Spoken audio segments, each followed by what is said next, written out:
నీ చేతుల పనులన్నిటిలో నీ దేవుడైన యెహోవా నిన్ను ఆమేన్. నీ చేతి పనులన్నింటిలో నీ దేవుడైన యెహోవా నిన్ను ఆశీర్వదిస్తాడు. ఈ గొప్ప అరణ్యంలో నీవు ఈ 40 సంవత్సరములు సంచరించిన సంగతి, నీవు సంచరించిన నీ ఎడారి ప్రయాణము ఆయనకు ఎరుకే, ఆయన ఎరిగి ఉన్నాడు. ఆమేన్. ఈరోజు నా వర్తమాన భాగం ఏంటంటే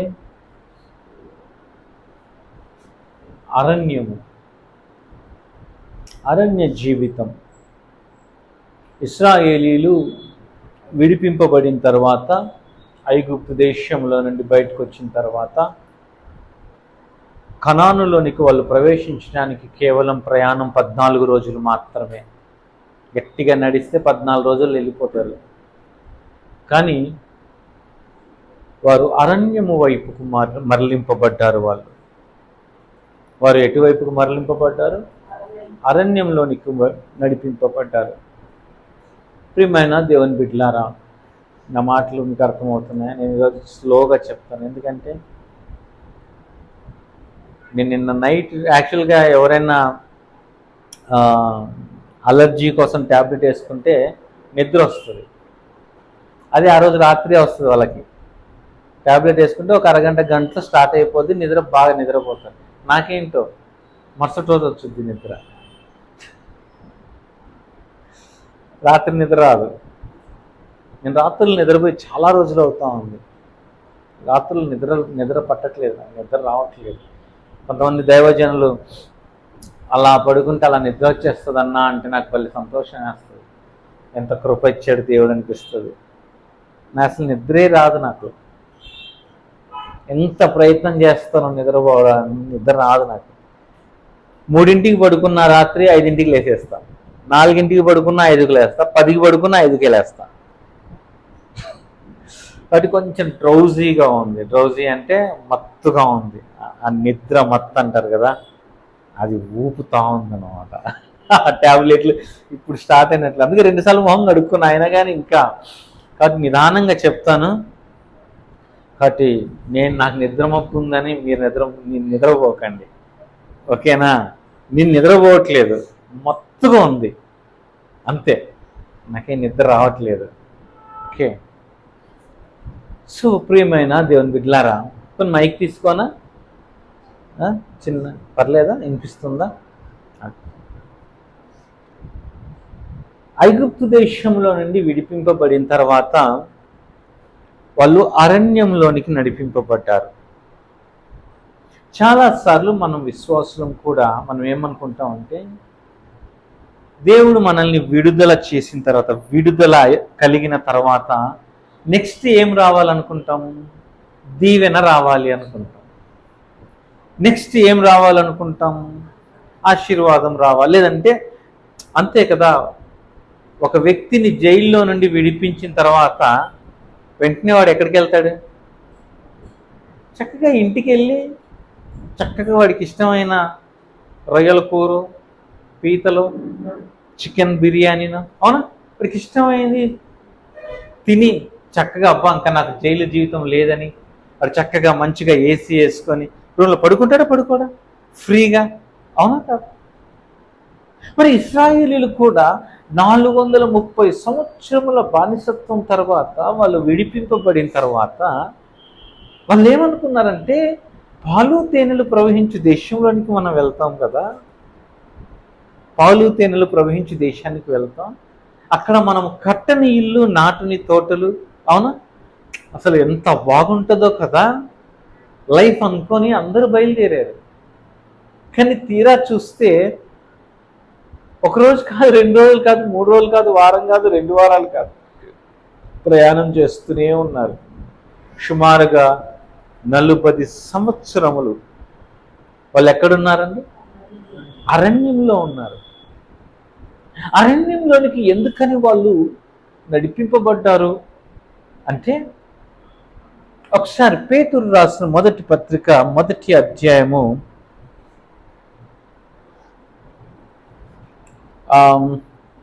ఈ 8వ వచనం చూడమ్మా, లేకుంటే 6 చూడు, 8వ వచనం చూడు. మొదటి పేతురు రాసిన పత్రిక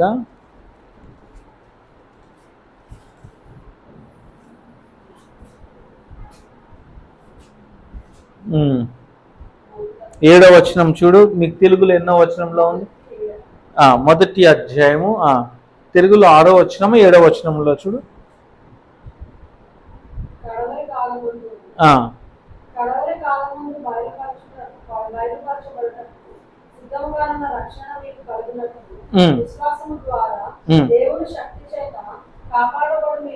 ఒక్క నిమిషం, 6వ వచనం చూడండి. అందుకే 6 చూడండి.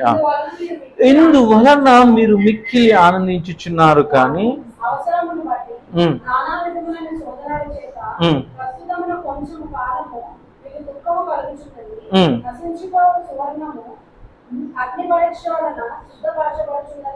చాలమ్మా, నశించిపోవు సువర్ణము అగ్ని పరీక్ష వలన శుద్ధపరచబడుచున్నది కదా. నశించిపోతున్న సువర్ణ అదేంటిది? అది నాకు తెలియదు. మరి మీకు ఎవరికైనా తెలిస్తే చెప్పండి. బంగారు పాడైపోద్దా ఏమండి? నేను అడిగిన ప్రశ్న మీకు అర్థమైందా? బంగారం పాడైపోతుందా?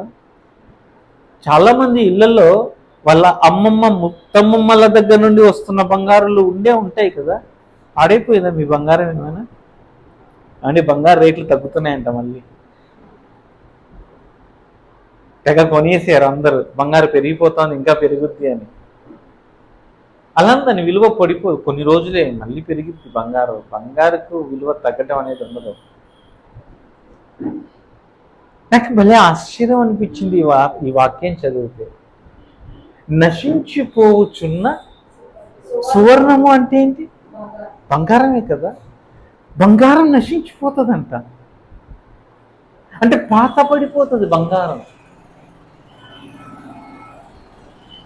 మనం మంచి వాళ్ళమే అయిండొచ్చు, కానీ మనల్ని మనం సానబెట్టుకోకపోతే మన బ్రెయిన్ ఎక్కడ ఆగిపోతుందో తెలుసా? ఎక్కడ ఉన్న వాళ్ళం అక్కడే ఆగిపోతాం. మనల్ని మనం ఎప్పటికప్పుడు మెరుగుపరుచుకుంటూ రావాలా. ఒక 10వ తరగతి చదువుతున్న ఒక యవనస్తురాలు,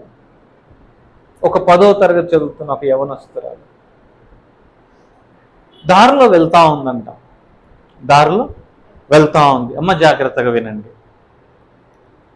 ఆ అమ్మాయి దారిలో వెళ్తా ఉంటే ఒక కోతి వచ్చిందంట. కోతి వచ్చి ఆ అమ్మాయి దగ్గరకు వచ్చి అడిగిందంట, నన్ను కాసేపు నువ్వు మోస్తే, నన్ను కాసేపు ఎక్కించుకొని నన్ను కాస్త దూరం నువ్వు మోస్తే నువ్వు అడిగింది నేను నీకు ఇస్తాను అనిందంట. ఏమనింది? నువ్వు అడిగింది నేను ఇస్తాను అనిందంట. ఆ అమ్మాయి కాసేపట్లా ఆగి ఏం పట్టించుకోకుండా మళ్ళీ వెళ్ళిపోతా ఉందంట. మళ్ళీ ఇంకొంచెం దూరం పోయిన తర్వాత ఒక నక్క వచ్చిందంట. నక్కొచ్చానిందంట, నాతో పాటు కాస్త దూరం మన ఇద్దరం కలిసి నాతో పాటు అక్కడ వరకు నడిస్తే నీకు బోల్డ్ అంత బంగారు ఇస్తాను అనిందంట. అమ్మాయి కాసేపు ఆగి ఇలా చూసి మళ్ళీ ఏం పట్టించుకోకుండా వెళ్ళిపోతా ఉందంట. మళ్ళీ ఇంకొంచెం దూరం పోయిన తర్వాత ఒక ముసలావిడ వచ్చిందంట. ఒక ముసలావిడ వచ్చి పాప పక్కన వచ్చి, అమ్మ నాతో కాసేపు కూర్చొని కాసేపు నువ్వు నాతో మాట్లాడితే నీకు పెద్ద ఇల్లు కట్టిస్తాను అనిందంట. ఈ పాప అక్కడ ఆగి అనిందంట, నేను వెళ్ళాలి మామగారు, నేను చాలా దూరం వెళ్ళాలి. మా అమ్మ నాన్న చెప్పారు నువ్వు బాగా చదువుకొని మంచి మార్కులతో పాస్ అయ్యి మంచి ఉద్యోగం తెచ్చుకొని మంచి పేరు తీసుకొని రావాలి అని మా అమ్మ నాన్న చెప్పారు నాకు. కాబట్టి నేను నీతో కలిసి కూర్చొని నేను మాటలు చెప్పలేను, నేను వెళ్ళాలా మామగారు అని చెప్పేసి వెళ్ళిపోయిందంట. అంతే కథ. ఏంటి ఏదో చెప్తా అనుకుంటున్నారా? ఊరికే పొద్దుపోక చెప్పారు. మీకేం అర్థమైంది? ఈ కథలో మీకేం అర్థమైంది? మనకంటూ ఒక గమ్యము ఉంటే, మనకంటూ చెయ్యాలి, ఇది పలానా పని చెయ్యాలి అని ఒక గమ్యం ఉంటే, మధ్యలో నిన్ను డిస్టర్బ్ చేసేవి ఏవి వచ్చినా సరే వాటిని పట్టించుకోకుండా నీ మార్గం వైపు నువ్వు వెళ్తావు. అదే గమ్యం లేదనుకో, అదే నీకంటూ ఒకటి సాధించాలి, నేను పలాంది చెయ్యాలి, నేను అవ్వాలి అన్న గమ్యం నీకు లేకపోతే, ఆ కోతితో కాసేపు, ఆ నక్కతో కాసేపు, ఆ మామగారితో కాసేపు, అవునా, ముసలమ్మ ముచ్చట్లకు ఏమన్నది వాక్యం, ముసలమ్మ ముచ్చట్లకు దూరంగా ఉండాలి. ఈ రోజున మనం ఏమైపోతున్నామనంటే, మనము గమ్యము లేని ప్రయాణికులమైపోయాము. మనకంటూ ఒక గమ్యం లేదు. ఒక విశ్వాస జీవితానికి నువ్వు ఏమవుదాం అనుకుంటా. ఇప్పుడు నేను మిమ్మల్ని అడగమంటారా? అందరి మొక్కలు తెల్ల మొహాలు బయటపడతాయి. మీరు ఏం అవుదాం అనుకుంటారు? ఇంకేం అవుతామండి, 40 ఏళ్ళు దాటాయి. 40 ఏళ్ళు దాటితే ఇంకేం లేదా లైఫ్? 40 ఏళ్ళు దాటితే ఇంకేం లేదా జీవితం? ఏముందండి, పెళ్ళి అయిపోయిన పిల్లలకు పెళ్ళిళ్ళు కూడా అయిపోయినాయి, మనవాళ్ళు మనవరాలు కూడా వచ్చేసారు, ఏం చేద్దామంట, అంతేనా? నీకంటూ ఏమి లేదా? దేవుడు నిన్ను ఎందుకని ఈ లోకంలో నుంచి నిన్ను విడుదల చేసి విడిపించాడు? దేవుడు ఆయన రక్తము కార్చి ప్రాణం పెట్టి నిన్నెందుకు ఆయన విడిపించాడు? ఒట్టిగా ఎండిపోవడానికా?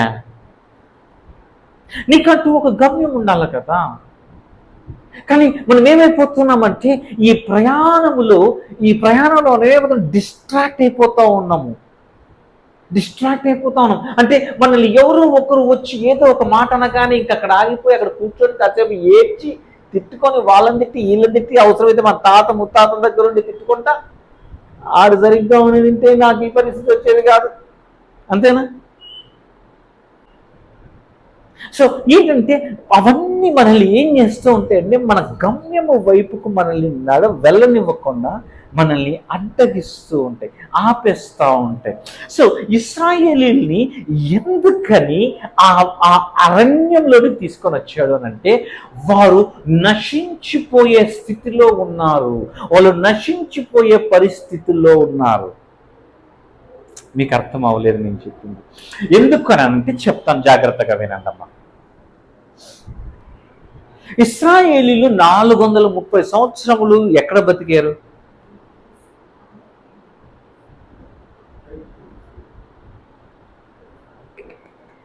ఐగుప్తు దేశంలో బతికారు. ఎలా బతికారు? బానిసలుగా బతికారు. ఇప్పుడు ఆ బానిసని ఆ యొక్క బానిస బ్రతుకులో అంటే ఆ దేశంలో, పరాయి దేశంలో బానిసలుగా బతికిన వాళ్ళని డైరెక్ట్గా తీసుకొని వచ్చి ఆ కనాను దేశంలో కూర్చోబెడితే, ఆ కనాను దేశం మొత్తం పాడు చేసేస్తారు, వీళ్ళు నాశనం చేసేస్తారు. మీకు అర్థమవుతుందా? అంటే వీళ్ళని ఇలాగే తీసుకొని వచ్చి ఆ దేశమును వాళ్ళకి ఇస్తే మొత్తం పాడు చేసేస్తారు వీళ్ళు. అందుకే చాలా మంది తల్లిదండ్రులు కూడా పిల్లలకి ఏదైనా ఆస్తి ఇచ్చేటప్పుడు ఆచితూచి ఆస్తిని ఇస్తారు. వీడికి ఇస్తే వీడు దాన్ని పాడు చేస్తాడా, బాగు చేస్తాడా, వీడు ఎట్లాంటోడు ఏంటి అని ఆలోచన చేసి ఇస్తారు, అవునా కదా? కానీ దానికి మనం ఏమైపోతుందో, నాకు ఈ లేదు, నాకు ఆస్తి లేదు, నాకు అది లేదు, ఇది లేదు అని చెప్పి ఏడుస్తాం మనం. అదే విధంగా ఇశ్రాయేలీయులు కూడా ఎందుకని అనంటే, ఆ కనాను దేశంలో అమోరీయులు ఉన్నారు, పెరిజ్జీయులు ఉన్నారు, హిత్తీయులు ఉన్నారు, యెబూసీయులు ఉన్నారు, గొప్ప గొప్ప గొప్ప గొప్ప దేశముల వాళ్ళు, అజానుబాహులు ఉన్నారు అక్కడ. భయంకరమైనటువంటి యుద్ధములలో ఆరితేరిన వాళ్ళు ఆ దేశంలో ఉన్నారు. ఇప్పుడు వీళ్ళందరినీ తీసుకుని వెళ్ళిపోయి ఆ దేశంలో తీసుకొని వెళ్తే వాళ్ళు ఒక్క దెబ్బతో చంపేసేస్తారు వీళ్ళందరినీ. సో వీళ్ళని అరణ్యంలోనికి ఎందుకు నడిపిస్తున్నా అంటే, ఇక్కడ వీళ్ళ విశ్వాసము పరీక్షింపబడటానికి. వీళ్ళ విశ్వాసం ఏమైపోతుందంటే పరీక్షింపబడుతూ ఉంటుంది. ఈ నశించిపోతున్నటువంటి ఈ సువర్ణము ఏ విధంగా అయితే పరీక్షింపబడుతుందో, ఎందుకని పరీక్షింపబడుతుందంటమ్మా? 6వ వచనం, పరీక్షల వలన శుద్ధపరచబడుచున్నది. శుద్ధపరచ అంటే మేలిమి బంగారమును బయటికి తీసుకొని రావటానికి నీకు శోధన అనేది వస్తుంది. అగ్ని లాంటి కొలిమి లాంటి శోధనలు నీకు ఎందుకు వస్తున్నాయి, నిన్ను ఎందుకు ఆవరించి ఉన్నాయి, వాటి మధ్యలో నువ్వు ఎందుకున్నావు అనంటే కారణం ఏంటంటే అవి నిన్ను శుద్ధి చేయటానికి, అవి నిన్ను శుభ్రపరచటానికి, నీలో ఉన్న ఆ యొక్క అమూల్యమైన, ఆ స్వచ్ఛమైన, ఆ పరిశుద్ధత, ఆ దేవుని యొక్క నైజము, నీలో ఉన్న ఆ దేవుని నైజమును ఆయన బయటికి తీసుకుని రావటానికి. హల్లెలూయా, హల్లెలూయా. ఇది ఎలా ఉంటదనంటే ఎవరికైనా బర్త్డేకి గిఫ్ట్ ఇచ్చేటప్పుడు, బర్త్డేకి ఎవరికైనా గిఫ్ట్ ఇచ్చేటప్పుడు ఏం చేస్తామండి? గిఫ్ట్ని మనము ఉదాహరణకి ఒక ఉంగరమే మనం గిఫ్ట్ ఇద్దాం అనుకున్నాం.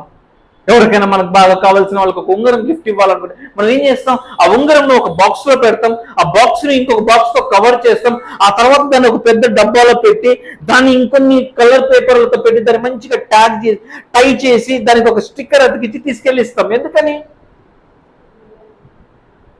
అది గిఫ్ట్ కాబట్టి. దానిని వాడు ధరించుకోవాలి అంటే ఏం చేయాలా? అది ఓపెన్ చేయాలా. ఆ పొరల్ని ఓపెన్ చేసినప్పుడే దానిలో ఉన్న ఆ ఉంగరం, ఆ బంగారపు ఉంగరం బయటకు వస్తుంది. అలాగే దేవుడు ఆయన నీలో కొన్ని దాచి ఉంచాడు.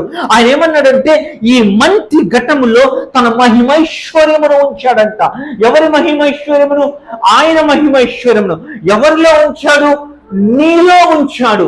నీలో ఆ సామర్థ్యమును ఉంచాడు. ఇప్పుడు దాన్ని నువ్వేం చేయాలంటే యూనిట్ టు అన్రాప్ దట్ అనంటే నువ్వు దానిని పొరలుగా నువ్వు ఎప్పుడైతే దానిని తీసినప్పుడే అది నీలో ఉన్న ఆయన మహిమ కనపరచబడుతుంది.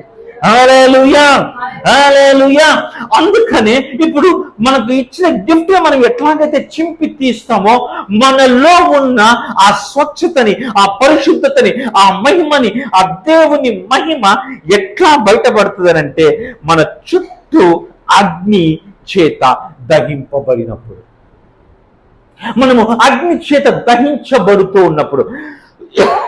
అగ్ని చేత దహించబడటం అంటే ఏం లేదండి, ఈ శరీరమును దహించటం. ఈ శరీరము ఆత్మకు ఎప్పుడు విరోధమే. ఈ శరీరము ఆత్మకు ఎప్పుడు విరోధమే. ఎప్పుడు ఈ రెండిటికి పెద్ద ఫైట్ జరుగుతూనే ఉంటుంది. మీరు విస్తుపోయే ఒక మాట చెప్పమంటారా?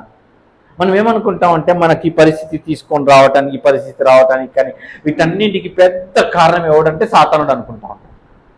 అసలు మీకు మీకున్న పెద్ద శత్రువు ఎవరో చెప్పంటారా? నన్ను కూడా కలుపుకుంటలేండి, మళ్ళీ మీరు ఫీల్ అవుతారు. మనకున్న పెద్ద శత్రువు ఎవరో తెలుసా? మనమేం పెద్ద పుడింగ్లం ఏం కాదు. సాతానుడు గాడు వచ్చి మనతో ఫైట్ చేయడానికి. అమ్మా నాకు అర్థమవుతుంది నేను చెప్పేది. మనం ఏం పెద్ద పుడింగ్లం ఏం కాదు. పుడింగి అంటే తెలుసు కదా, తోపుతురుమేం కాదు. ఒక పౌలు పేతురులా లాంటి వాళ్ళు ఏం కాదు. మనకంత సీన్ ఏం లేదు. సాతానుడితో ఫైట్ చేసేంత సీన్ మనకు లేదు. సాతానుడు గాడు అసలు మనల్ని బచ్చగాళ్ళ పక్కడు. బచ్చగాడి రండి పక్కలాడుకో. సాతానుడా రారా చూసుకుందాం, వేస్తున్నాం పోరాటే సాతానుడు అని నిన్ను ఎవరు పట్టించుకున్నాడు రా? నీకు అర్థమవుతుందా? మనం ప్రార్థన చేసేటప్పుడు మొక్కాల్లోని ఉపవాసం ఉండి ప్రార్థన చేస్తే సాతానుడా ఈ రోజున నిన్ను చీల్చి చెండాడుతాను రా, నువ్వు అయిపోయావురా రే అని ఇంకా ప్రార్థనలో కూర్చొని ప్రగల్భాలు పలుకుతా ఉంటే సాతానుడు గారు బయట చూసా అది ఎవరు పట్టించుకున్నాడు రా నిన్ను? తెగ ప్రార్థన చేస్తాను, నీ జోలికి నేను రానన్నా వచ్చినారా, నేను ఏమన్నా అన్నారా? నేను బచ్చాగాడిరా నువ్వు. అమ్మా మన ప్రార్థనలకు సాతానుడు గారు అలాగే అనుకుంటుంటాడు. మీరు ఎప్పుడైనా ఆలోచన చేయండి. వాడు బయట నిలబడుకొని వాడే అనుకోడు, అబ్బా వచ్చాడండి పెద్ద పోటుగాడు, ప్రార్థనలు చేస్తున్నాడు, నన్నే పొరాతురు అని మాట్లాడుతున్నాడు వీడు. బచ్చాగా అడిగిరాను అదే పక్కెళ్ళాడుకో. ఎందుకో తెలుసా? వాడు ఎవరితో పోరాడతాడో తెలుసా? ఎవరైతే తన శరీరమును జయిస్తారో వాళ్ళతో వాడు పోరాడతాడు. ఎందుకంటే వాడు ఏమంటాడో తెలుసా? ముందు నీ శరీరాన్ని జయించురా, తర్వాత నా దగ్గరికి వద్దు, నా దగ్గర కూడా వద్దు, నా దగ్గర ఒక గుడ్డ దయ్యం ఉంది, ఆని పంపిస్తా. వస్తాడు వాడు రా డైరెక్ట్గా. ఆ దగ్గర ఒక బుద్ధోడు ఉంటాడు, ఓ బుడ్డ దయ్యం. ఏం లేదండి, చిరాకు తెప్పిస్తూ ఉంటాడు ఆ బుడ్డ దయ్యమోడు. ఆ బుడ్డ దయ్యమోడు వచ్చి ఏం చేయడు మనల్ని, వస్తున్నా చిరాకు తెప్పిస్తూ ఉంటాడు. తెలుసా మీకు? ఏమండి, ఈరోజు ఉదయమో నిన్ననో నాకు బాగా గుర్తులేదు, నిన్న అనుకుంటా, కారులో వెళ్తా ఉంటే ఒక చిన్న ఈగ వచ్చిందండి కారులోకి. ఇటు వస్తుంది ఇటు తిరుగుతుంది, గుయ్యి అంటది, గుర్రం తిరుగుతుంటది. అది అని పెద్ద బలమైంది, అది నాకంటే పెద్ద పొడుగుంది, అది నాకంటే దానికి ఏమైనా కండలు ఉన్నాయా? ఇది మీరు చెప్పండి దానికి, ఈగకి. కానీ అది నన్ను ఎంత విసిగిచ్చిందంటే అంత విసిగిచ్చింది. చివరికి ఇంకా కారు ఆపేసేసి కిటికీలన్నీ కింది దించి దాన్ని బయటికి ధరితే కానీ నాకు ప్రశాంతత రాలేదు. అది వాడు చేసే పని. ఎవడు? ఆ బుడ్డు దయ్యమోడు. సాతానుడు కాదు, మళ్ళీ ఆ బుడ్డోడు ఏం లేదు, వస్తాడు, గెలుకుతూ ఉంటాడు, కిటికీ తల పెడతా ఉంటాడు, చిరాకు తెప్పిస్తూ ఉంటాడు. నస అంతే. ఆ నసకే మనం ఓహో అంటాం. ఇప్పుడు చెప్తాం, ఇప్పుడు మాట్లాడు. సాతానుడు గారితో మనకు అంత ఉందంటారా సాతానుడు గారు? సో మన పెద్ద శత్రువు, అతి పెద్ద శత్రువు ఎవరు అంటే ఎవరు చెప్పు? ఇప్పుడు చెప్పండి. నీ శరీరము, నీ కోరికలు, నీ ఆశలు, ఇవే. మొదట వీటిని నువ్వు జయించాలా అంటే వీటిని ఏం చేయాలో తెలుసా? నువ్వు బలిపీఠము దగ్గరికి తీసుకొని వచ్చి వాటిని నరికి, బలిపీఠం దగ్గర ఏం చేస్తారండి? నరకటం, అగ్నిలో తగలబెట్టడం, అంత ఏం వడవాలా? అవునా కదా? ఖండించడం, తీసుకెళ్ళిపోయి బలిపీఠం మీద పెట్టి దాన్ని దహించడం. నీ శరీరమును కూడా, అందుకే రోమన్ పత్రిక 12వ అధ్యాయంలో ఏమంటుంటే, మన శరీరములను సజీవ యాగముగా ఆయనకు సమర్పించుకోవాలి. అంటే ఇప్పుడు చూడండి, అంటే నీకు ఏమైపోయిందంటే నీకు పోరాటం అనేది ఉంది, నీవు పోరాడుతూనే ఉంది, నీ శరీరంతో నీ ఆత్మ పోరాడుతూనే ఉంది. అందుకనే దేవుడు ఏమంటా ఉన్నాడంటే, అగ్ని కొలిమి లాంటి శోధనలు నీకు సంభవించినాయి అంటే దానికి కారణం ఏంటంటే నీలో నేను దాచిన ఆ మహిమైశ్వర్యమును బయటికి తీసుకొని రావటానికి. హల్లెలూయా. పిల్లలకి పరీక్షలు పెడతా ఉంటారు స్కూల్లో కానీ కాలేజీలో కానీ. వాళ్ళు ఏమనుకుంటుంటారు? ఎప్పుడు పరీక్షలేనా, గేమ్స్ పీరియడ్ ఉంటే బాగుంటుంది, కాసేపు జోకులు చెప్తే బాగుంటుంది అనుకుంటా ఉంటారు. పరీక్షలు ఎందుకో తెలుసా? నీలో ఉన్న ఆ మహిమను, నువ్వు అప్పటి వరకు చదివిన దానిని బయటికి తీసుకొని రావటానికి. హల్లెలూయా. కాబట్టి ఇప్పుడు ఇశ్రాయేలీయులు ఏం చేశాడు అని అంటే, దేవుడు ఆ యొక్క ఐగుప్తు దేశములో నుండి ఆయన విడిపించిన తర్వాత ఆయన వారిని అరణ్యంలోనికి నడిపించి, ఆ అరణ్యంలో వాళ్ళకి ఏం చేస్తా ఉన్నాడో తెలుసా? యుద్ధములు నేర్పిస్తా ఉన్నాడు వాళ్ళకి. ఇంకా అసలు అరణ్యములో ఎంత భయంకరంగా ఉంటుందంటే అంత భయంకరంగా ఉంటుందండి. అసలు ఎంతమంది అండి వీళ్ళు? సుమారుగా 6 లక్షల కాల్బల జనాంగం. అవునా? 6 లక్షల కాల్బల జనాంగానికి రోజు అన్నం పెట్టాలంటే ఎక్కడి నుంచి తెచ్చి పెడతారు? దేవుడు 1 రోజు కాదు, 2 రోజులు కాదు. మన ఇంటికి ఒక చుట్టం వస్తే ఒక 3 రోజులు బాగా పెడతాం. ఫస్ట్ రోజు మటన్ పెడతాం, 2వ రోజు చికెన్ పెడతాం, 3వ రోజు గుడ్డు పెడతాం, 4వ రోజు పప్పన్నం పెడతాం, 5వ రోజు అంటే చారు పెడతాం, 6వ రోజున అనుకో నిన్నటి చార వేడి చేసి పెడతాం. వారం తర్వాత కూడా ఉన్నాడు అనుకో వాడు పచ్చడే. ఇంకా ఆ పచ్చడి నూరేటప్పుడు అనుకుంటా నూరుతామంటే వాడే చూసి అబ్బా వెళ్ళిపోతాడు ఆడే. అంతేనా కాదా? 40 ఏళ్ళు పోషించాడండి వాళ్ళని. అరణ్యం అంటే మనం అనుకుంటున్నట్టు ఏదో ఏమంటారు, చెట్లు పెద్ద అడవి అనుకుంటున్నామా? కాదు. ఆ దేశంలో అరణ్యము అంటే ఏంటో తెలుసా? ఎడారి. నాకు ఈరోజు ఉదయం ఒక పెద్ద డౌట్ వచ్చింది. దేవుడు వాళ్ళకి ఆహారం ఇచ్చాడు సరే, అంతమంది వంట చేసుకోవడానికి వాళ్ళ కర్రలు ఎక్కడి నుండి వచ్చినాయి? గ్యాస్ స్టవ్లు లేవు, ఎలక్ట్రిక్ స్టవ్లు లేవు, సోలార్ అసలే లేవు. కర్రలు ఎక్కడి నుంచి కొట్టుకొచ్చుకున్నారు వాళ్ళు? అదేమో అరణ్యం కదా, ఎడారి కదా. ఎన్ని కర్రలు కావాలండి? కర్రలు డిపో పెట్టుకునే బతికేస్తాడు. కర్రలు డిపో పెట్టుకున్నా చాలు. అవునా కదా? అరణ్యంలో ఎక్కడి నుండి వచ్చే వాళ్ళకి అన్ని కట్టేది వంట వండుకోవడానికి, రోజుకు 3 పూట్ల. మీకు అర్థమవుతుందా నేను చెప్పేది? అంటే ఎంత భయంకరంగా ఉంటుంది ఆ పరిస్థితి. పోనీ ఎక్కడన్నా దాక్కుందామా అనుకుని ఏదైనా గుహలోకి వెళ్ళినా సరే ఆ గుహ కూడా వేడి. లోపల కాల్చేసేస్తుంది, ఓవెన్లో పెట్టినట్లే. అలాంటి అరణ్యంలోనికే యేసయ్య కూడా 40 రోజులు ఉన్నాడు. యేసయ్య కూడా 40 దినములు ఆ అరణ్యములోనికి ఆయన కూడా వెళ్ళి సాతానుడి చేత శోధింపబడటానికి. అవునా కదా? దేనికోసం వెళ్ళాడు ప్రభు అక్కడికి? సాతానుడి చేత శోధింపబడ. ఇక్కడ జాగ్రత్తగా ఆలకించండి. 40 సంవత్సరములు ఇశ్రాయేలీయులు అరణ్యంలో ఉండటానికి గల కారణం ఏంటి చెప్పండి? 40 సంవత్సరములు అరణ్యంలో ఉండటానికి గల కారణం ఏంటి? 40 ఏళ్ళు ఎందుకున్నారు వాళ్ళు?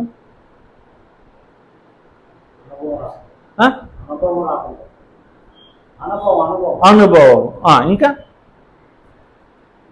ఇంకా 40 ఏళ్ళు ఎందుకున్నారు అక్కడ?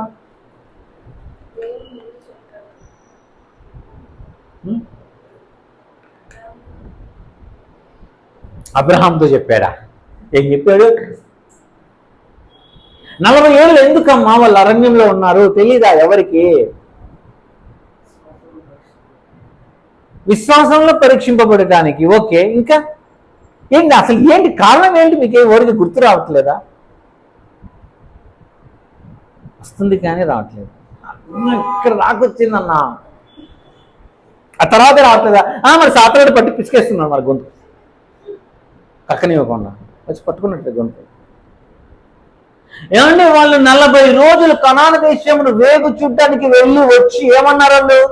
ఆ దేశమును మనం స్వాధీనపరచుకోలేము, అక్కడ అజానుబాహులు ఉన్నారు, అమాలేకీయులు ఉన్నారు, మనం వాళ్ళ దృష్టికి మెరతల్లా కనపడ్డాము అని 10 మంది చెప్పారు. అవునా కదా? ఆ 10 మంది మాటని ఇశ్రాయేలీయులందరూ నమ్మారు. అందుకని ఏమన్నాడు ఇప్పుడు దేవుడు? ఏమన్నాడు? మీరు 40 రోజులు చూసేసి వచ్చారు కాబట్టి దినమునకు సంవత్సరం లెక్క చొప్పున 40 ఏళ్ళు తిరగండి అరణ్యంలో అని అన్నాడు. మర్చిపోయారా? ఎందుకు 40 ఏళ్ళు తిరిగారు అని అంటే 40 రోజులకి. అవునా కదా?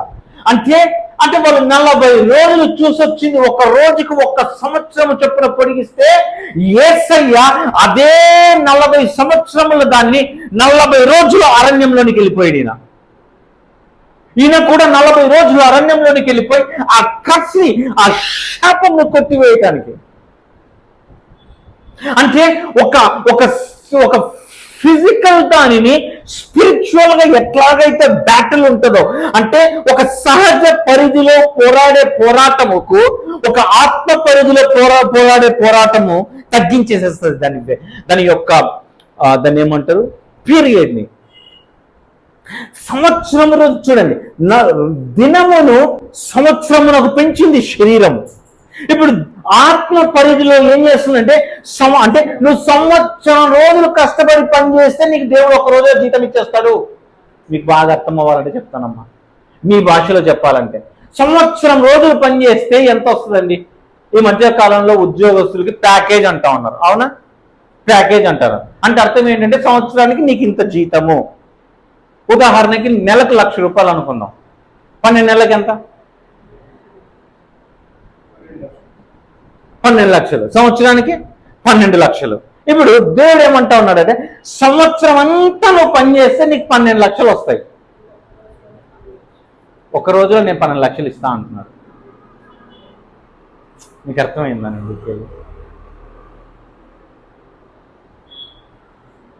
430 సంవత్సరముల బానిసత్వం, రూపాయి జీతం లేకుండా పనిచేసిన ఇశ్రాయేలులు ఆ రోజు రాత్రి పస్కా పశువు వధింపబడిన తర్వాత వాళ్ళు విడుదల పొంది బయటకు వచ్చేటప్పుడు వాళ్ళు ఎట్లా వచ్చారండి బయటికి?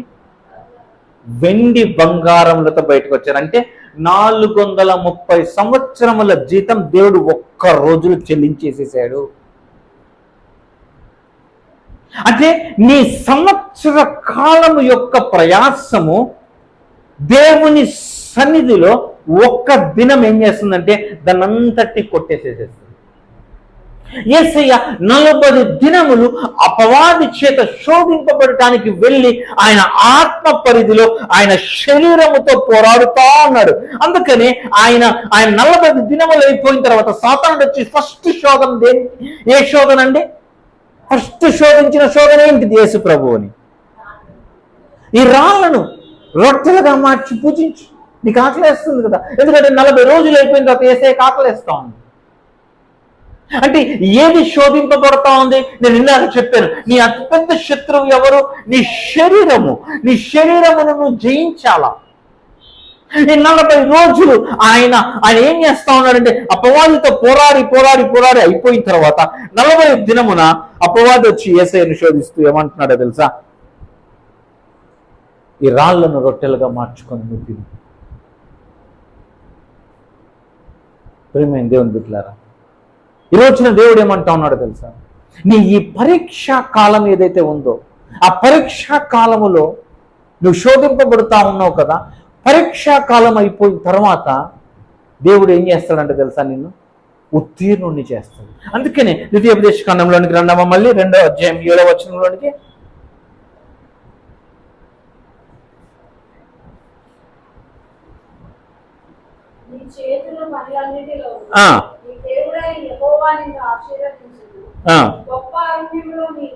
ఈ గొప్ప అరణ్యంలో నీవు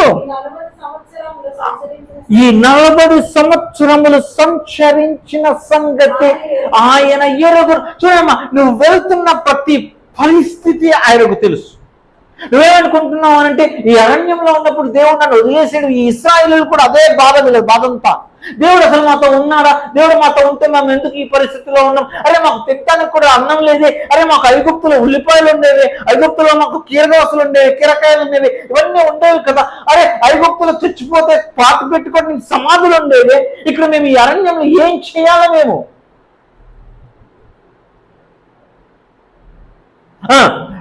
ఏంటమ్మా?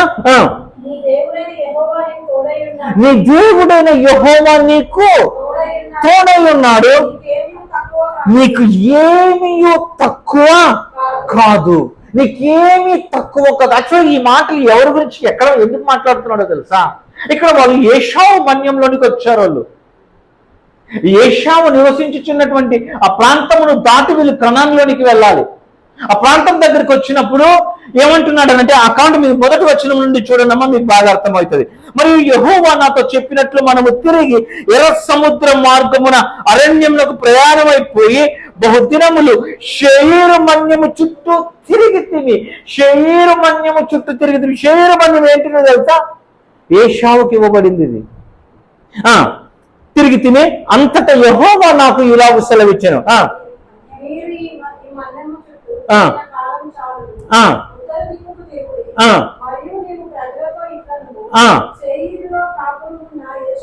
అమ్మా ఎవరున్నారమ్మా షేయిరులో?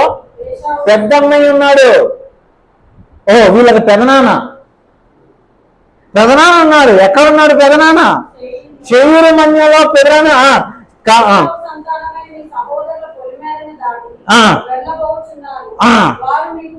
హల్లెలూయా, వారు మీకు భయపడుదురు.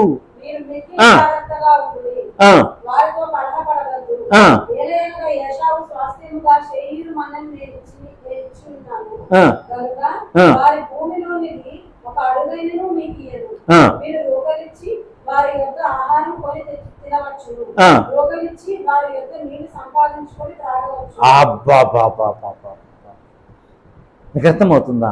ఈ షేరు మన్యం అది మీది కాదు, అది ఏషావుకి ఇచ్చేసా నేను. మేబీ ఇది చదివినప్పుడు నీళ్ళు కూడా కొనుక్కొని తాగుతారా? ఇప్పుడు కొనుక్కొని తాగట్లే. కొన్ని వందల వేల సంవత్సరాలే దేవుడు నీళ్ళు కూడా కొనుక్కొని తాగుతారా బాబు? సో ఈ మాటలు చెప్తూ ఏమన్నాడనంటే మీరు రూకలిచ్చి ఆహారం కొనుక్కోండి, రూకలిచ్చి నీళ్లను కొనుక్కొని తాగండి, అంతేకాని అక్కడ నువ్వు ఒక జానెడు భూమిని కూడా నువ్వు తీసుకోవడానికి వీలు లేదు అని చెప్తూ ఏమంటున్నాంటే నీ చేతుల పనులు నువ్వేమనుకుంటుంటే మరి ఇప్పుడు నేను తీసుకోకపోతే ఎట్లా ప్రభువా, మరి ఇప్పుడు నేను చేయకపోతే ఎట్లా ప్రభువా, మరి నా పరిస్థితి ఏంటి, నాకు తినడానికి అన్నం లేదు కదా, నాకు తాగటానికి నీళ్లు లేవు కదా. అవునా?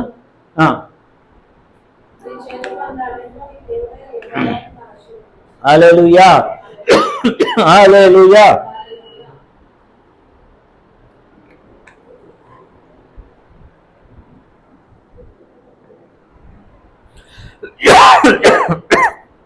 చూడమ్మా, దేవుడు నిన్ను విడుదల చేసిన తర్వాత ఆయన నిన్ను ఎక్కడికి నడిపిద్దామనుకుంటున్నాడో తెలుసా? నిన్ను ఆయన విశ్రాంతిలోనికి నడిపిద్దాం అనుకుంటా ఉన్నాడు. కనాను దేశము అంటే అర్థం ఏంటో తెలుసా? విశ్రాంతి దినము, విశ్రాంతి దేశము. చూడండి, హెబ్రీయులకు రాసిన పత్రిక 4వ అధ్యాయంలోనికి రండి ఒకసారి. అమ్మ మీకు అర్థమవుతుందా?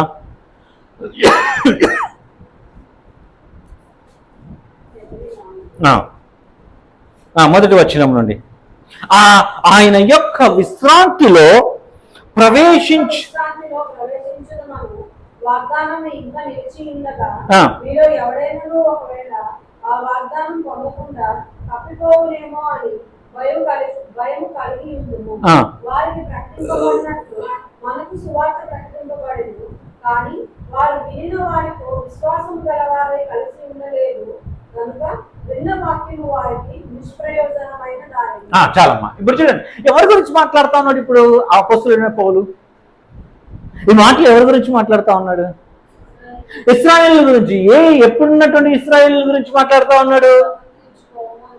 మోషే వేగు చూడటానికి పంపించాడు కదా. ఏమని మోషే 12 మందిని గ్యాదర్ చేసి మీరు కనాను దేశానికి వెళ్ళి చూసి రండి ఎలా ఉందో అని అడిగాడు. అవునా? అంటే యాక్చువల్గా ఆ కనాను చూసి రండి అంటే ఆ కనాను దేశం ఏంటిదంట? చూడండి, ఆయన యొక్క విశ్రాంతిలో ప్రవేశించుదుము. ఆయన యొక్క విశ్రాంతిలో అంటే కనాను దేశం ఏంటనంటే ఇక నీ కష్టకాలము, నీ బానిసత్వము, నీ ఇరుకులు, నీ ఇబ్బందులు ఇవన్నీ అయిపోయిన తర్వాత ఆయన నిన్ను సమాధానముగా ఒక విశ్రాంతి అంటే in a state of rest, అంటే ఇక రెస్ట్ లోనికి వెళ్తాం అంటే అర్థం ఏంటి? ఇప్పుడు మీరు ఎక్కడైనా బాగా ప్రయాణం చేసి వచ్చిన తర్వాత మీరు ఏం చేస్తారండి? కాసేపు విశ్రాంతి తీసుకుంటాం. అవునా? విశ్రాంతి. ఇప్పుడు రైల్వే స్టేషన్లో కూడా విశ్రాంతి గదులు అని ఉంటాయి, వెయిటింగ్ హాల్ అంటారు. విశ్రాంతి అంటే ఏంటి? అక్కడ విశ్రాంతి తీసుకో అంటే కాసేపు వెయిట్ చేయడం నెక్స్ట్ ట్రైన్ కోసమో, లేదంటే నువ్వు అక్కడ వెయిట్ చేయడం, రెస్ట్ తీసుకోవటం. అవునా? సో రెస్ట్ తీసుకోవటానికి దేవుడు అంటే ఇంకా నీకు ఇంకా రెస్ట్ అనమాట. అది ఆ రెస్ట్ లోనికి నువ్వు వెళ్ళాలి అని అంటే నీకు ఒక జర్నీ ఉంది. ఆ జర్నీ ఏంటంటే అరణ్యము అనే ఒక జర్నీ ఉంది. ఆ జర్నీలో నీకు చాలా ప్రాబ్లమ్స్ వస్తాయి, చాలా ఇబ్బందులు వస్తాయి. భయంకరమైన వేడి ఉంటుంది, పైనుండి భయంకరమైన వేడి ఉంటుంది, భయంకరమైన కిందేమో కాళ్ళు కాలిపోతా ఉంటాయి, ఇసుక కదా అంతా, కాళ్ళు ఎండిపోతా ఉంటాయి. గుడారాలు వేసుకోవాలా, ఏసీలు లేవు, ఏమీ లేవు. మరి ఎట్లున్నారండి వాళ్ళు? అంటే ఆయన పైన ఇశ్రాయేలు పైన మేఘము వలె వారిని ఆవరించి ఉన్నాడు ఆయన. వాళ్ళు ఎలా అరణ్యంలో బ్రతకగలిగారు ఆ ఇసుకలో, వేడిలో అంటే పైన మేఘము కప్పబడి ఉంది. పగలంతా మేఘము చేత కప్పబడి ఉంటుంది. రాత్రి ఎడారిలో చలి భయంకరంగా వేస్తుంది తెలుసా? పగలు ఎంత వేడి ఉంటుందో రాత్రి అంత చలి ఉంటుంది. ఎడారిలో చలి బతకలేరు రాత్రులు. ఏమంటారు, చర్మము కోసుకుపోయేంత చలేస్తుంది. అందుకని ఆయన రాత్రి ఏం చేశాడు? అగ్నిస్తంభం వలె వాళ్ళని కాపాడుతుంది. రోజుకు 3 పూట్ల అన్నం పెడతా ఉన్నారు. వాళ్ళ బట్టలు పాత గిల్లలేదంట, వాళ్ళ బట్టలు కొరచకాలంటే పొట్టవలేదంట, వాళ్ళ చెప్పులు పాతవైపోలేదంట, వాళ్ళ చెప్పులు సైజు అంటే కుర్రోడు పెరుగుతూ ఉంటే చెప్పులు కూడా పెరుగుతూ ఉన్నాయి, చెప్పుల సైజు కూడా పెరుగుతూ ఉన్నాయి. వాళ్ళ పాదములు కందలేదంట, కానీ వాళ్ళు ఎక్కడ ప్రయాణం చేస్తున్నారు కదా? అరణ్యంలో ప్రయాణం చేస్తూ ఉన్నారు. వాళ్ళు భయంకరమైన అరణ్యంలో ప్రయాణం చేస్తూ ఉన్నారు. కానీ దేవుడు వారిని ఆ అరణ్యంలో కూడా ఆయన వాళ్ళని చూచుచున్న దేవుడు అంట. నేను ఎరిగే ఉన్నాను. అరణ్యంలో నీ బట్టలు, నీ ఏ బట్టల సైజు ఎంత కావాలో నాకు తెలుసు, నీ చెప్పుల సైజు ఎంతో నాకు తెలుసు.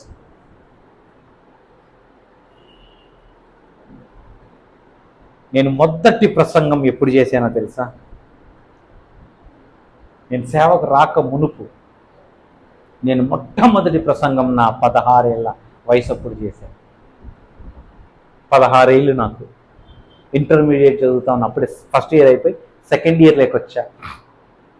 ఇంటర్మీడియట్ సెకండ్ ఇయర్ మొదటి రోజుల్లో గుడ్ ఫ్రైడే వచ్చింది. గుడ్ ఫ్రైడే వచ్చినప్పుడు వేరే ఎవరో చర్చి వాళ్ళు మా ఫ్రెండ్ వాళ్ళ అక్క వెళ్తుంది ఆ చర్చికి.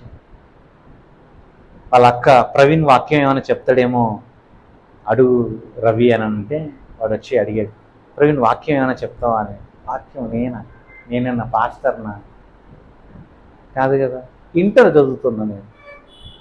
కానీ సరే ఒక అవకాశం వచ్చింది, దేవుడు ఎందుకు ఇచ్చాడో మనకు తెలియదు, చెప్తానక్క అన్నాను. ఏం లేదు, గుడ్ ఫ్రైడే రోజున 7 మాటలు ఉంటాయి కదా, మన చర్చిలో ఉండవండి.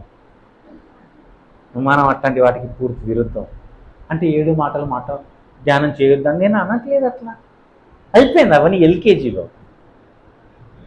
మళ్ళీ వచ్చి ఏబిసిడీలు నేర్చుకుంటామా? డిగ్రీకి వచ్చినా కానీ ఏ బి అని రాస్తామా? రాయం కదా, అయిపోయింది. 7 మాటలు అయిపోయాయి. మీరు రాయంగా ముందుకు పోదాం మనం. అలా వాక్యం చెప్పడానికి నాకు వచ్చినప్పుడు ఎట్లా చెప్పాలో నాకు తెలియదు, ఏం చేయాలో నాకు తెలియదు.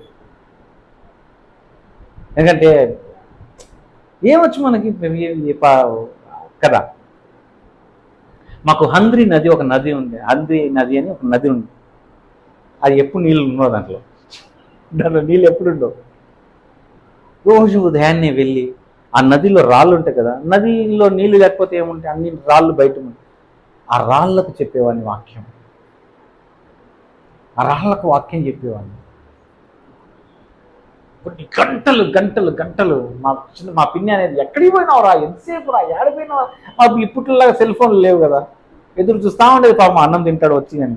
నేనే పోయి ఆడ కూర్చొని రాళ్ళతో మాట్లాడుతూ కూర్చునేవాడిని. రాళ్ళకు వాక్యం చెప్పేవాడిని.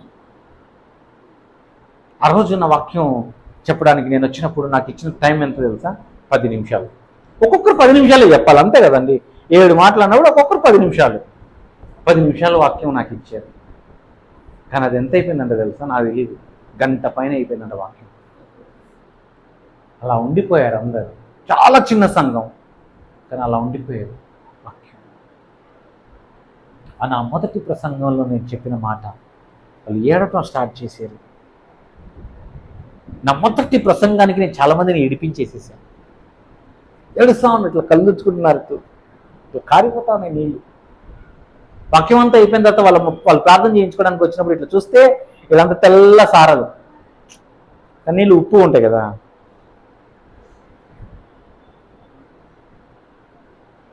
నా ప్రసంగంలో నేను చెప్పిన ఆ వాక్యం ఏంటో చెప్పుకుంటున్నాను. ఒక యవనస్తుడు ప్రభువుని నమ్ముకున్నాడు.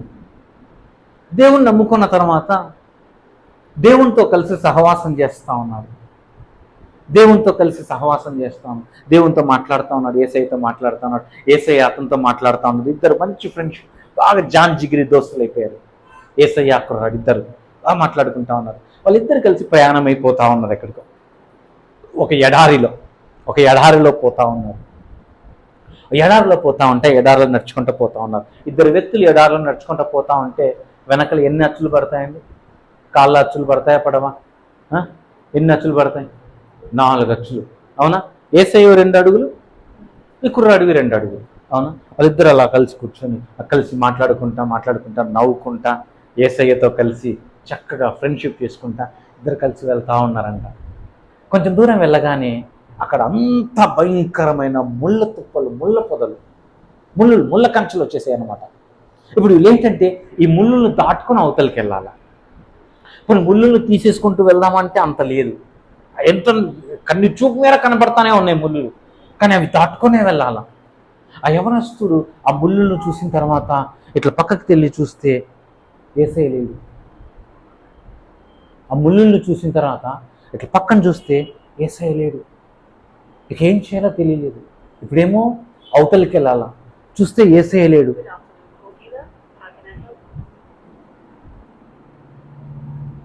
ప్రభా ఎక్కడున్నావు ప్రభా అని చెప్పి ఇట్లా చూస్తూ ఉంటే ఎక్కడ కనపడట్లేదు. ఏంటి ఈ ముళ్ళు రాగానే, ఇప్పటి వరకు నాతో పాటే ఉన్న యేసయ్య ఈ ముళ్ళు రాగానే కనపడట్లేదు ఏంటి, వెళ్ళిపోయాడు ఏంటి అని చెప్పి కాసేపు కూర్చొని అక్కడ ఏడ్చాడంట. ఏంటి ప్రభా నన్ను వదిలేసి వెళ్ళిపోయావా అని చెప్పి ఏడ్చాడంట. ఆ తర్వాత ఇంకెంతసేపు అని ఏడుస్తాడు. సరే పద ముందుకు వెళ్ళిపోదామని చెప్పేసి అలా కళ్ళు మూసుకొని ఆ ముళ్ళల్లోనే ఇట్లా ఇట్లా ఇట్లా కాలు తీసి ఆ ముళ్ళ పొదల్లో ఇట్లా పెట్టుకుంటా ఇట్లా దాటుకుంటా ఆ ముళ్ళు కుచ్చుకుంటా ఉన్నాయంట. అలా దాటుకుంటా అలాగే కళ్ళు మూసుకొని ఏడ్చుకుంటూ ఏంటి అసలు యేసయ్య, అరే నా కష్టం రాగానే దేవుడు నన్ను వదిలేసి వెళ్ళిపోయాడేంటి, అరే ఇంతసేపు బాగున్నప్పుడంతా నాతో పాటు యేసయ్య ఉన్నాడు, ఏంటి లేదేంటి, నాకు ఇంత భయంకరమైన కష్టం, నాకు దారులన్నీ మూసుకుపోయినప్పుడు కదా నాకు దేవుడు ఉండాల్సింది, నేను అరే యేసయ్య నాతో ఎప్పుడు ఉంటాడు, నాకు దేవుడు తోడుగా ఉంటాడని చెప్పి నేను వచ్చాను, ఏంటి నేమి ఇప్పుడు లేదేంటి, నన్ను వదిలేసి వెళ్ళిపోయాడు ఏంటి అని ఏడ్చుకుంటూ అలాగే ఆ ముళ్ళు దాటుకుంటూ అవతలకి వెళ్ళిపోయాడంట. వెళ్ళిపోయిన తర్వాత అప్పుడు అనుకున్నాడంట, అమ్మయ్య ముళ్ళన్నీ దాటేసాను అనుకొని అలా నడుచుకుంటూ వెనక్కి తిరిగి చూస్తే వెనకలేమో భయంకరమైన ముళ్ళు ఉన్నాయంట. ఇలా చూస్తూ ఉంటే ఆ ముళ్ళ పైన రక్తం, నడుచుకుంటూ వచ్చాడు కదా, ఆ ముళ్ళ పైన నడుచుకుంటూ వచ్చాడు కదా, ఆ రక్తపు మరకలు, ఆ రక్తం అంతా ముళ్ళు కూర్చొని ఆ రక్తం అంతా అనమాట, ఆ రక్తం అంతా అట్లా కారుతా ఉండి, ఆ కుర్రాడేమో ఇట్లా పోతా ఉండి ఇట్లా వెనక్కి ఇట్లా చూసుకుంటూ పోతా ఉంటే ఆ పాదముల అచ్చుల పైన రక్తంతో తడిచిపోయినటువంటి ముద్రలు అనమాట, పాదముల ముద్రలు చూసి ఆ కుర్రాడు అనుకున్నాడంట, ఏడుపు వచ్చేసిందంట, ఏంటి నేను నాకు ఇంత పెద్ద కష్టం వస్తే దేవుడు నాకు తోడుగా లేకపోయాడు, చూడు ఇంత రక్తంతో ఆ కష్టములన్నిటినీ నేనే దాటుకుంటూ వచ్చి చూసేవా నా పాదముల అచ్చులు కూడా ఏమైపోయినాయి, రక్తంతో తడిసిపోయాయి నావి అని చెప్పి బాధపడుకుంటూ ఇలా పోతా ఉంటే అప్పుడు ఒక స్వరం వినపడిందంట. ఏమని స్వరం వినపడిందో తెలుసా, ఆ అబ్బాయి పేరు పెట్టి పిలిచి నా కుమారుడా అన్నాడంట. అనగానే ఈ అబ్బాయి కోపం వచ్చిందంట, ఇంతసేపు ఎక్కడికి పోయినావు ప్రభువా, అంతవరకు ముళ్ళ కంచెలు రానంతవరకు నాతో పాటే వచ్చావు, బాగా వచ్చావు, కానీ నాకు కష్టం రాగానే, నాకు ఆ ముళ్ళ కంచెలు రాగానే నువ్వు ఎక్కడికి వెళ్ళిపోయావు, నువ్వు అసలు నాకు కనపడలేదు, నువ్వు ఏంటి అని చెప్పేసి గట్టిగా అరటం ప్రారంభించాడు. చూడు ఎంత రక్తం కారిపోయిందో, చూడు నా పాదములన్నీ ముళ్ళులతో పుచ్చుకుపోయినానంటే అప్పుడు ఆ స్వరం అనేందంట, నా కుమారుడా ఆ రక్తం నీది కాదు అన్నాడంట. నాది కాదా? అవును, ఆ రక్తం నీది కాదు, ఆ ముళ్ళ కంచెలు వచ్చినప్పుడు నేను నిన్ను ఎత్తుకున్నాను, ఆ ముళ్ళ కంచెలు రాగానే నేను నిన్ను ఎత్తుకున్నాను, నువ్వు నడవలేదు ఆ ముళ్ళ కంచెల్లో, నేను నడిచాను ఆ ముళ్ళ కంచెల్లో, ఆ ముళ్ళులన్నీ నేను దాటుకుంటూ వచ్చాను, అవి 2 అచ్చులు పడ్డాయి కదా, అవి నా పాదముల గుర్తులవి, వాటిపైన ఆ ముళ్ళుల పైన ఉన్నటువంటి ఆ రక్తం ఉంది చూసావా, అది నా రక్తం, నా కుమారుడా, నీ కష్టం వచ్చినప్పుడు నేను నిన్ను ఎత్తుకునే దేవుడను నేను, హల్లెలూయా హల్లెలూయా, అంతేకాని నిన్ను విడిచిపెట్టి వెళ్ళే దేవుడను కాదు నేను, I will never leave you Nar forsake you, నేను నిన్ను విడిచిపెట్టే దేవుని. అంటే ఆ పిల్లోడు ఇలా చూస్తే ప్రభువా, అప్పుడు యేసయ్య ముఖం కనపడిందంట, తీరా చూస్తే యేసయ్య చేతుల్లో ఉన్నాడంట, ఇలా కిందికి దించి ఇప్పుడు వెళ్దాం అన్నారంట. ప్రేమ దేవుని బిడ్డలారా, ఇశ్రాయేలీని కూడా ఆయన అరణ్యములో ఆయన తన రెక్కల పైన వాళ్ళని మూసుకొని వచ్చాడంట. కీర్తనకారుడు అంటాడు, అరణ్యములో ఉండగా వారిని ఆయన రెక్కల పైన మూసుకొని వచ్చాడంట. హల్లెలూయా హల్లెలూయా. ఎందుకోసమో తెలుసా, నీకు విశ్రాంతిని ఇవ్వటానికి. కానీ నువ్వేం చేస్తున్నావు అంటే, ఆ విశ్రాంతి దినము కోసం నువ్వు ఇక్కడ పోరాడుతున్నావు, లేకుంటే ఇక్కడ శ్రమ పడుతున్నావు, ఇక్కడ కష్టపడుతున్నావు, ఇక్కడ ఏడుస్తున్నావు, ఇక్కడ రొమ్ము గుద్దుకుంటున్నావు, ఇక్కడ ఏంటో అయిపోతుంది అని నువ్వు అనుకుంటా ఉన్నావు. ఈరోజు దేవుడు ఉదయం నాతో మాట్లాడిన ఒక భయంకరమైన ప్రత్యక్షత మీకు చెప్పమంటారా? విశ్రాంతి దినమున అమ్మ, ఇప్పుడు విశ్రాంతి దినము ఏ రోజు? ఇప్పుడు మనకు ఆదివారం, అవునా? ఆదివారం మనము పనులు చేయకూడదు, ఎందుకనంటే అది విశ్రాంతి దినము. యాక్చువల్గా సాటర్డే వాళ్ళకు సబ్బత్ అని అంటే సాటర్డే, శనివారం వాళ్ళకు విశ్రాంతి దినం అన్నమాట. ఓకేనా? సో విశ్రాంతి దినమున దేవుడు మనుషులను పని చేయొద్దన్నాడు.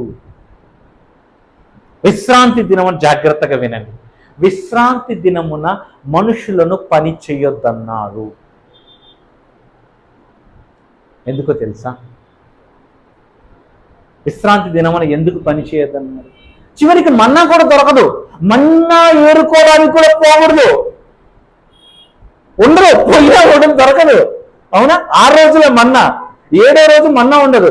6వ రోజున 7 రోజులు, 6వ రోజు 7 2 రోజులు కలిపి మన్నా తెచ్చుకోవాలా.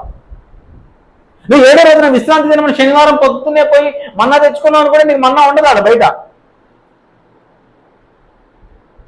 అంటే నువ్వు మన్నా ఏరుకునే పని కూడా పని అది కూడా పని.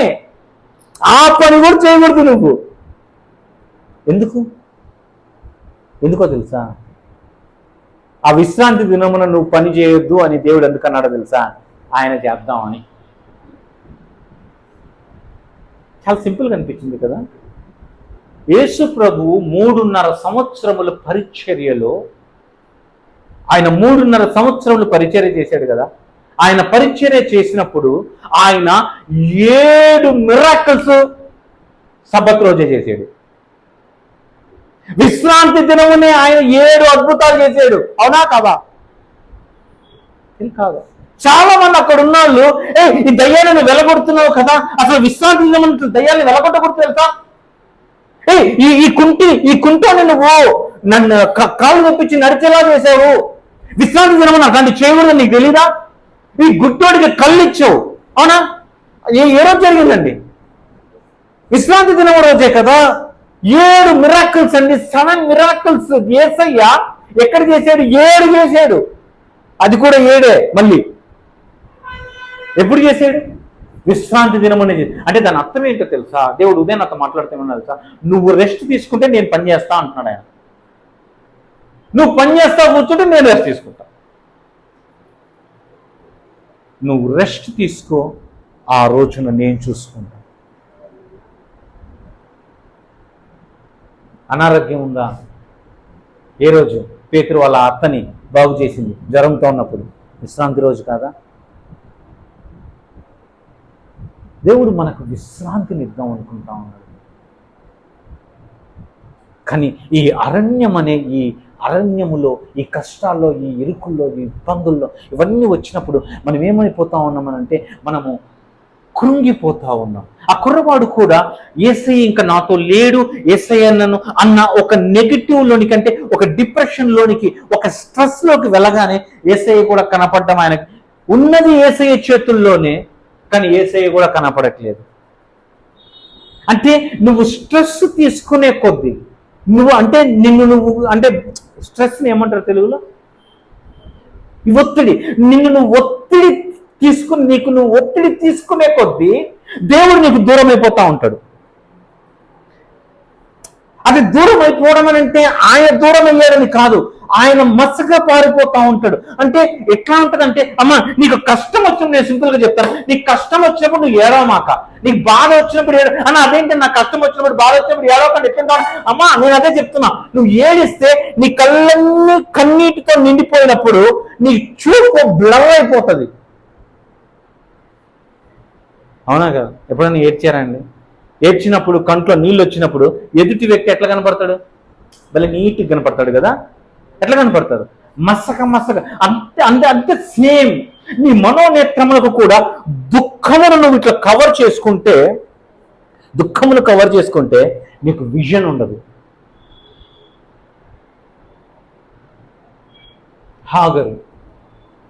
హాగర్ ఏం చేసింది? ఇష్మాయిల్ని తీసుకొని అబ్రహాము వసంచిలో నీళ్లు నింపి, బుడ్డిలో నీళ్లు నింపి ఇష్మాయిల్ని ఇచ్చి ఇంకెళ్ళిపో అని చెప్పి పంపించేసిన తర్వాత హాగర్ వెళ్ళిపోయింది. హాగర్ అరణ్యంలోనికి వెళ్ళిపోయి ఆ పిల్లోడు ఏడుస్తా ఉన్నాడు. బుడ్లో ఉన్న నీళ్ళన్నీ అయిపోయినాయి, తెచ్చుకున్న సంచిలో నీళ్ళు అయిపోయినాయి. ఇష్మాయిల్ ఏమో అక్కడ చిన్న పిల్లోడు ఏడుస్తా ఉన్నాడు. హాగర్ ఇక్కడ ఉంది, హాగర్ ఏడుస్తా ఉంది, పిల్లోడు ఏడుస్తా ఉన్నాడు. ఏం చేయాలో తెలియలేదు. చూద్దాం ఒకసారి. ఎన్నో అధ్యాయం అమ్మ? ఆదికాండము 20. గుర్తుందా ఎవరికైనా?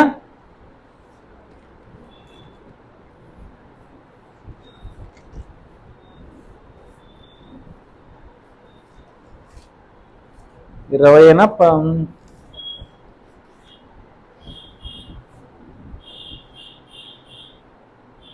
21వ అధ్యాయం.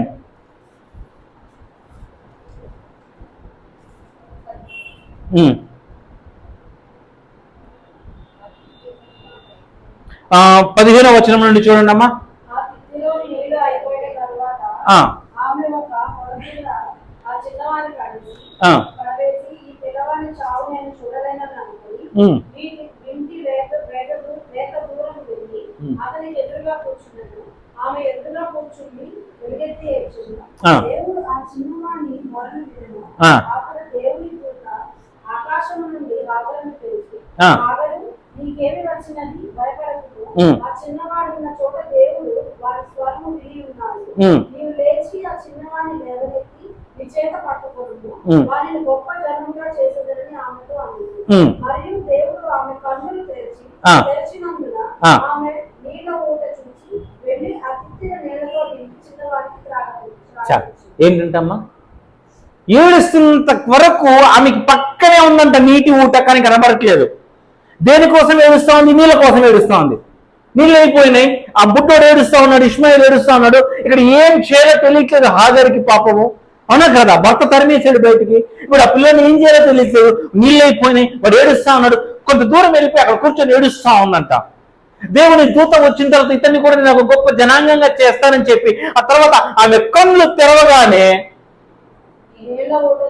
అంటే నీ సమకూర్పు, నీకు కావలసినవన్నీ నీ ఎదురుగానే ఉంటాయి, కానీ అవి నిన్ను చూడనివ్వకుండా చేస్తున్నది అంటే నీ దుఃఖము. నేను అందుకే చెప్పాను ఇందాక, నీ పరిస్థితి బాగాలేనప్పుడు నువ్వు ఏడవమాక, నువ్వు దుఃఖపడమాక. ఎందుకంటే ఆ దుఃఖము నిన్ను ఏం చేస్తుందంటే దేవుని యొక్క సమకూర్పును, దేవుని యొక్క ముఖమును, దేవుని యొక్క సన్నిధిని చూడనివ్వకుండా చేసేస్తుంది. దుఃఖపడకూడదు నీ పరిస్థితి బాగాలేనప్పుడు. మరి ఏం చేయాలంటే దేవుని స్తుతించు. హల్లెలూయా, హల్లెలూయా. నీ పరిస్థితి భయంకరమైన పరిస్థితి కూడా వెళ్తా ఉన్నా, నో ప్రాబ్లం. దానిని నేనేమంటున్నాంటే రెస్టింగ్ ప్లేస్ అంటున్నా. రెస్టింగ్, స్థిరముగా ఉండటము. ఆయన ఏమన్నాడు తెలుసా? ఊరక నిలచుని ఈ రోజు నేను కలుగ చేయు రక్షణను మీరు చూడుడి. నువ్వు చూడు, నువ్వు ఏం చేయాలా? నువ్వు ఊరికే నిలబడుకో. అమ్మో వెనక ఫరో చేస్తున్నాడు, అమ్మో ఎదురు ఎర్ర సముద్రం ఉంది, ఎట్ట బాబు ఏం చేయాలి, ఎట్లా డామ్ డూమ్ డుస్. ఏం పనులు అవ్వవు. నువ్వు దుఃఖపడుతున్నంత వరకు, నువ్వు ఏడుస్తున్నంత వరకు నీ విజన్ బ్లర్ అవుతుంది, నీ కంటి చూపు మసగబారిపోతుంది. కళ్ళు తుడుచుకో, దుమ్మును ఇదిలిచ్చేసేసుకో, లేచి నిలబడు. ఆయన సన్నిధిలో నిలబడుకొని ప్రశాంతంగా విశ్రాంతిలో నువ్వు నిలబడితే ఆయన నీ కొరకు ఏర్పాటు చేసిన మార్గము, ఆయన నీ కొరకు సిద్ధపరిచినవన్నీ నీకు కనపడడం ప్రారంభమవుతాయి. హల్లెలూయా, హల్లెలూయా, హల్లెలూయా. ఇంకా చెప్పమంటారా? నీలో ఉన్న మహిమ కనపడటం ప్రారంభమవుతుంది. నీలో ఉన్న మహిమ ప్రజ్వలింప చేయబడడం ప్రారంభమవుతుంది. నీలో ఉన్న ఆ వెలుగు మండటం ప్రారంభమవుతుంది. అప్పుడు జనులందరూ నిన్ను చూస్తారు. హల్లెలూయా, హల్లెలూయా, హల్లెలూయా. కాబట్టి ఏ రోజు నీ అరణ్య దినములలో, నీ పరీక్ష దినములలో నీవు దుఃఖమును నీ దగ్గరికి రానివ్వటానికి వీలు లేదు. హల్లెలూయా, హల్లెలూయా. ఆశీర్వదింపబడ్డారా? దేవుడి మీతో మాట్లాడాడా? కాబట్టి ఇంకెప్పుడు దేనికోసం ఏడవద్దా? అందులో లేచిందమ్మా.